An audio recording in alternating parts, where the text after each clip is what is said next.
Kumusta kayong lahat? Ngayon ay ipapasilip ko lang sa inyo yung mga ginawa kong artificial na mga fishing lures. Kasi nung minsan, nung namingwit kami dati sa isang isla, nanliit ako sa pamain ko, sa aking fishing lure. Kasi first time kong mamingwit ng ganon, yung overnight. Nasa isang isla kami, 7 tao lang yata kami sa isang isla noon, magdamag kami ron. So first time ko ma-experience na mag-night fishing. Okay, so nung namimingwit kami, nakita ko yung mga pamain nila, yung kanilang mga artificial fishing lures. Ang lalaki, mahigit 1 dangkal. Ang sa akin, ang ginagamit ko, ang dala ko lang noon, gawa ng first time ko nga sumabak sa mga ganon. Yung mga nabibili lang sa Shopee, yung ganito kaliliit. Kaya hirap na hirap akong makasabay sa kanila. So ito yung gamit ko noon. Hindi ko maibato ng malayo. At saka talagang mali ito. Ito sa kanila talagang mahigit 1 dangkal. Kaya naisipan ko, sabi ko babalik ako rito pero pag-aandaan ko to. Kaya gumawa ako ng mga fishing lures. Okay, so ipapasilip ko sa inyo yung mga fishing lures na ginawa ko. Kasi dumating na rin yung ngayon lang kasi dumating yung mga hook, yung mga treble hook. Ito yung mga treble hook.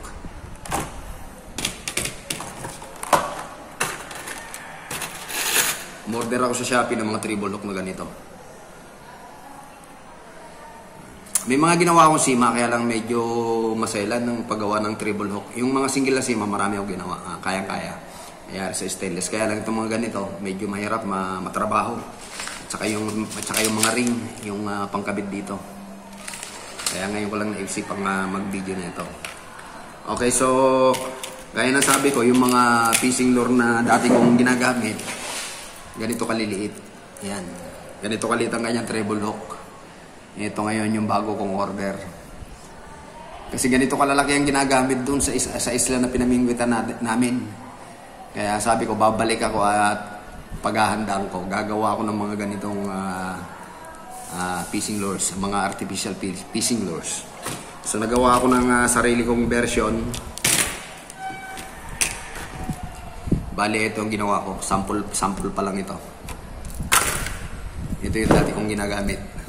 Tignan nyo naman kung gaano kalaki ang diferensya. Ito ay DIY ko lang ito. Sarili ko lang version. So ito yung ngayon yung pinagkakabalahan ko ngayon paggawa ng mga fishing lures na ganito. Yan. Sariling diskarte ko lang ito. Ang dumating na yung mga hook, so pwede ko na ikabit dito yung mga hook na ito. Pwede ko na siya ikabit dito yung hook na ito. At saka dito. At marami akong ginawa nito. Marami akong model na ginawa nito. Kasi nga, sabi ko nga paghahandaan ko yung lugar na yon. So ang sukat nito nasa 4 inches. Ito parang 1 inch ang yata ito. 10 pulgada lang ito, 4 inches ito. Okay, so gaya na sabi ko, marami akong ginawang mga sample nito. Ito yung mga ginawa ko mga sample. Mas malalaki ito kaysa dito.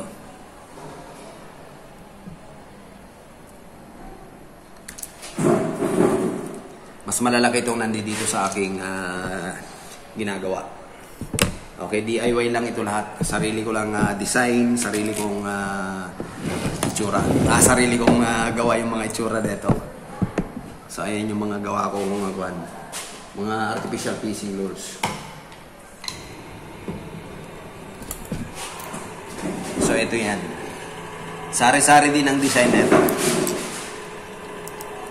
Hindi pa ito masyadong tuyo, kaya ginawan ko ng paraan. Ikinabit ko sa welding positioner. Yan, para maganda yung pagkakatuyo niya. So marami ng klase ito. Meron na 7 inches, may 8 inches. So malalaki na ito ngayon. So naka-ready na yung aking mga artificial fishing lures pagbalik namin sa isla na pinamingwitan namin. Lahat ito ay crankbait. Ibig sabihin, meron itong patunog lahat ng mga yan.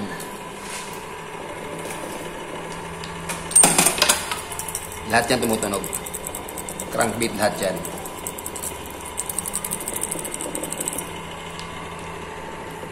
For the meantime, pinatutuyo ko pa itong mga ito. Pinasilip ko lang sa inyo itong mga fishing lures na ginawa ko. Lahat yan mayroong mga foil. Nilagyan ko rin ng mga foil yan. So yan, kinabit ko lang siya dito sa aking welding positioner para balanse yung pagkakatuyo.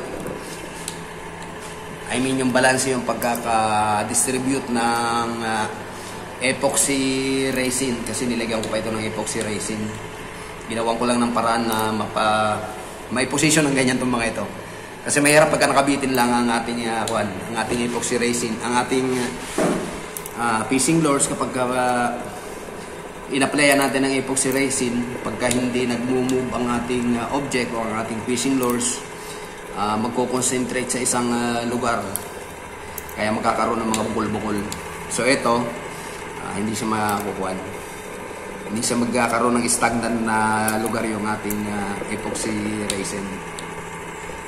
Okay, so pinasilip ko lang sa inyo itong aking mga fishing lures na bago kong gawa. Ito ngayon ang aking napaglilibangan. Sariling design ko lang itong mga ito. Pag wala kasi ako magawa, ito ngayon na napagtunan ko ng isip ngayon. Itong mga fishing lures na ito. Kasi medyo may kamahalan kapag ka-order. At mas gusto ko yung sariling gawa. Para may iba naman. Mas maganda yung sariling gawa. Okay.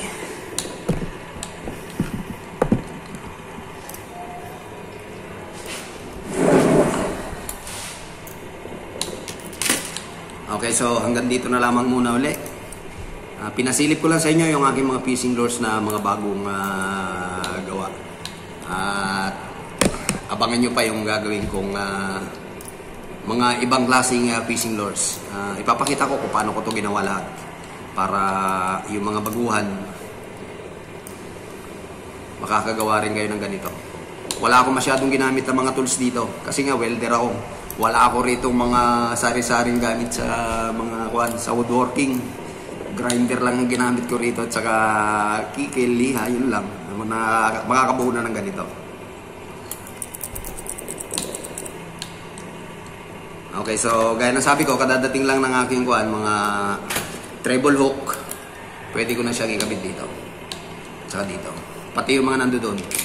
Mga ano pa ito?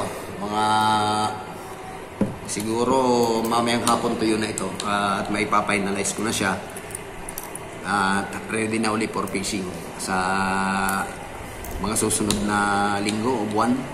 So sa fishing adventures naman tayo pupunta. Okay, so maraming salamat sa pagsama. Sana nagustuhan nyo yung mga fishing lures ko. So gaya ng sabi ko, may mga lugar pala na kinakailangan malalaki ang artificial fishing lures. Pagka ganito, hindi na po pwede. Hindi na pinapansin ng isda ron. Talagang kinakailangan ay malalaki talaga. At saka yung nahuli namin noon, talagang malalaki. Yung isang bidbid, ang haba yata noon, kulang-kulang 4 feet.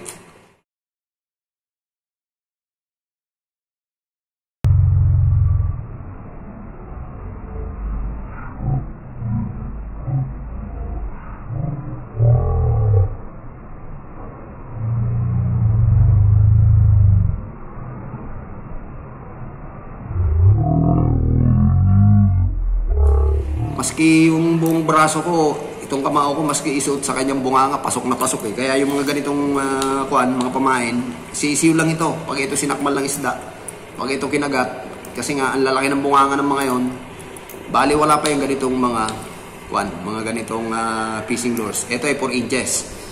Yung mga nandito, meron diyang sari-sari yan. May 5 inches, 6 inches, 7 inches at saka 8 inches. Sari-sari ang sizes na ginawa ko dyan. Depende sa sa experiment na gagawin namin doon.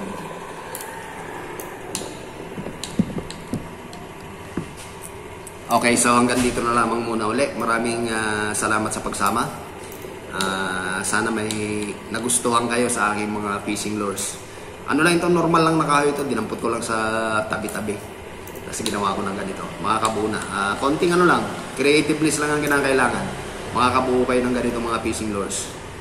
At sana sundan nyo pa ibang mga gagawin ko. Thank you so much. Until then.